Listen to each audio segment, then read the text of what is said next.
چطورین یا نه؟ خوش اومدید به این ویدیو یوتیوب دیگه با من. امروز میخوام ببرمتون یه جایی که خیلی ذوقه شدم. خواستم بگم بیاید من آماده شیم، ولی خب اونجایی که خیلی دیر شد دیگه آماده شدم دیگه. پس بزن بریم. خیلی ذوقه شدم، تا حالا نرفتم. قراره که یه کسایی ببینیم. خب حسینی ما داریم میایم.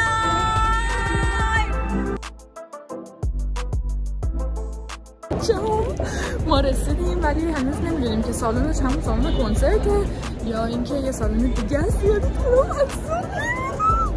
وای خدا خیلی خوشحالم.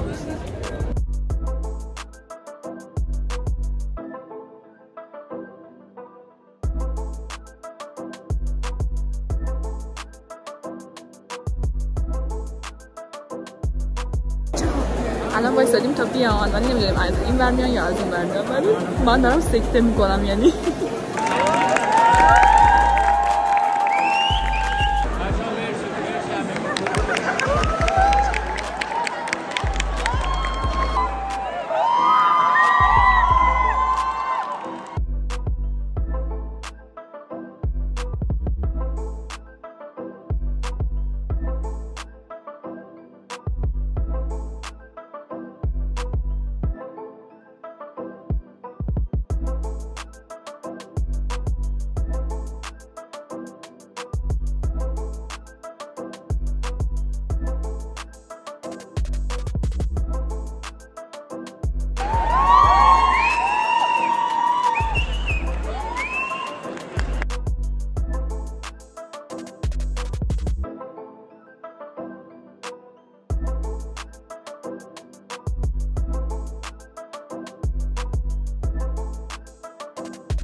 بچه ها ما مهمونامون رو بدرقه کردیم اما شهاب حسینی نیومده بود هنوز، یعنی گفتن هنوز، حالا نمیدونم میاد کلا یا نه، ولی چیزه اگه اومد بهتون نشون بدم. الان نشستیم تو سالن که فیلمو نگاه کنیم.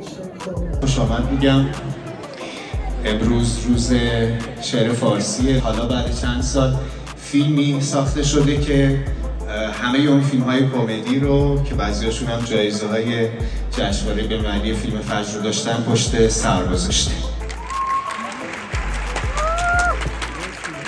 آقای حسن فتحی که فیلمشون رو تا چند دقیقه خواهید دید. شهرزاد رو حتما خیلی خوب میشناسید. جیران رو این اواخر چه بسا دیده باشید. به افتخار آقای حسن فتحی خیلی شایسته.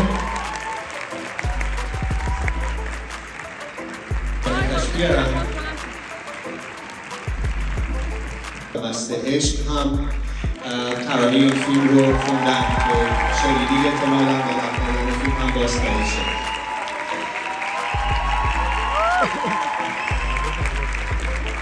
خیلی خوش آمدید آقای بابایی. بابا میگم حدود 10 میلیون بار فقط تو صفحه شما و یک دو تا صفحه دیگه ترانه‌تون تا حالا شنیده شده.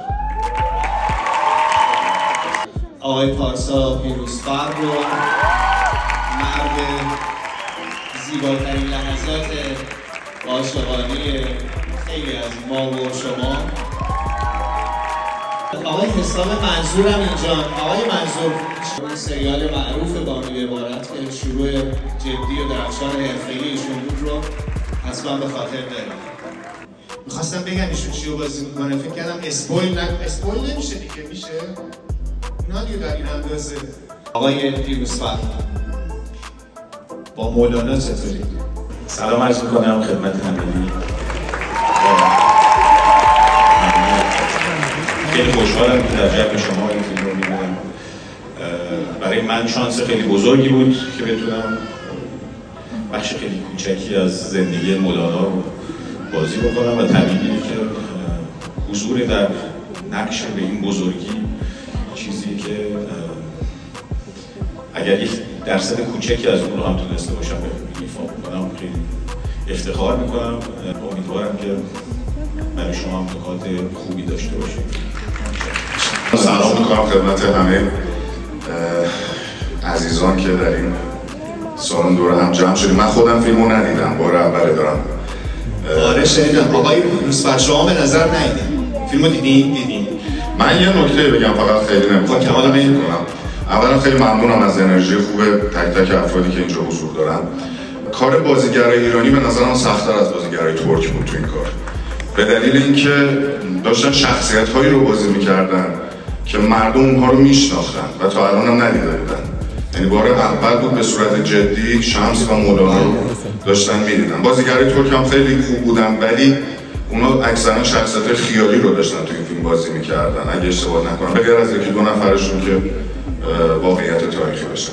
یکی دیگه از بازیگران نامدار ما هم باید اینجا می بود، آقای شهاب حسینی. بله ولی نبود. باشه حالا که نیستم شما بالاخره باید حقش رو ادا کنیم، شایسته تحصیل رو تبدیل بکنیم از آقای شهاب حسینی.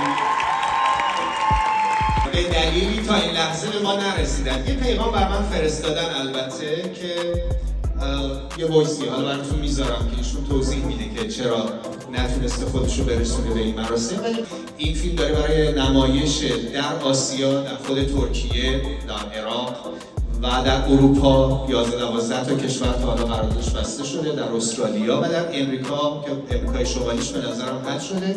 توی چند هفته آینده انشاءالله این فیلم در ادامه اکرانش در ایران، در خارج از ایران هم به نمایش در خواهد اومد. ببینیم آقای شاه خانم چی شده. سلام عرض ادب و احترام خدمت تمامی مدعوین عزیز که امروز وقت شریفشون اختصاص دادن برای اینکه تشریف بیارن فیلم مست عشق رو ببینن. به حضور گرامیتون که خود من فیلم رو ندیده بودم و اولین بار بود، میخواستم مشتاق بودم که در کنار شما این فیلم رو ببینم. متاسفانه امروز موقع برگشتن سر صحنه توی محل پارکینگ در واقع جایی که فیلم برداری میکنیم از ناحیه مچ پای راست در واقع دچار پیچیدگی پا شدم. بعد خواستم توجه نکنم ولی متاسفانه دردش به نحوی شد که دیگه راه رفتنم با مشکل مواجه شد و متاسفانه سعادت حضور در کنار شما رو از دست دادم و از این بابت صمیمانه ازتون عذرخواهی میکنم. درباره نقشم بگم که باز نقشی رو در واقع در زندگی باش روبرو شدم که باز هم نقش بازیگر در اختیار خودش گرفت و عرض بازیتون که پروروند. از زحمات تمام عوامل محترم فیلم، کارگردان محترم آقای فتحی و بقیه دوستان عزیزم صمیمانه تشکر میکنم. از زحمات و مهمان نوازی و مهربانی بازیگران کشور ترکیه و همچنین تیم خوبی که اونجا در خدمتشون بودیم باز تشکر میکنم و امیدوارم که همه چی در واقع به نحوی باشه که در شأن و شایسته دو نام بزرگ مولانا و شمس باشه و در این حال در شأن مقام والای تماشاگران هم انشاءالله باشه و مطلوب دلشون قرار بگیره. متاسفم که نتونستم در کنارتون باشم و بهترین ها رو براتون آرزو میکنم و امیدوارم هیچ وقت از اتفاق برمیفته. تا الان من دقایقا با دکتر علیزاده آمار تماشاگران رو نگاه میکردم. غیر از شماهایی که اینجا تشریف دارین حدود 1,373,000 نفر تا امروز فیلم رو دیدن. یعنی 77 میلیارد تومان تا امروز حدوداً نزدیک به این عدد درآمد بیشه این فیلم بوده. میدونید مثلا قریب 2 هفته ایست دیگه. این همچنان ان شاءالله 4-5 ماه امیدوارم لااقل اکرانش ادامه پیدا بکنه، بلکه بیشتر و اکران‌های خارجیش. آقای پیروزفر از دیدن شما خیلی خوشحالیم و مشتاقیم شما رو روی پرده ببینیم. شما الان می‌خواید به مردم بگید دارین چیکار می‌کنین یا نمایان نیستین؟ مثلا فیلمی که الان مشغولشین یا نیستین کار خاصی. شما بخش عمده بازیگرانتون ترک بودن که شما فارسی هم بلد نبودن چه بسا مگر عده‌ای.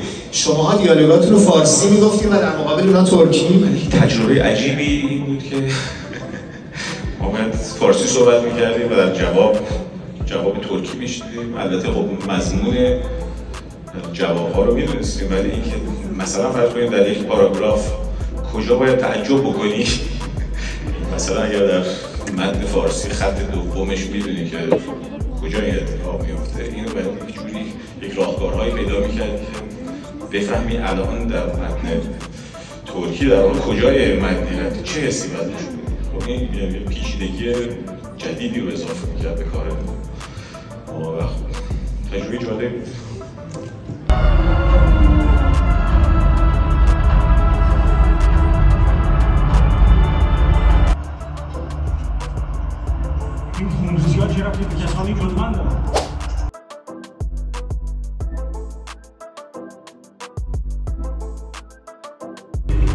ما داریم برمیگردیم ولی من خیلی ناراحتم چون که من خواستم با همه‌شون عکس بگیرم. شهاب حسینی که نبود، پارسا پیروزفرم سری پیچید به بازی. عکسام با امیرحسین فتحی هم براتون بذارم خنده‌تون میگیره. البته من خجالت کشیدم برم جدا عکس بگیرم. همین عکسام که گرفتم به زور رفتم گرفتم. حالا دیگه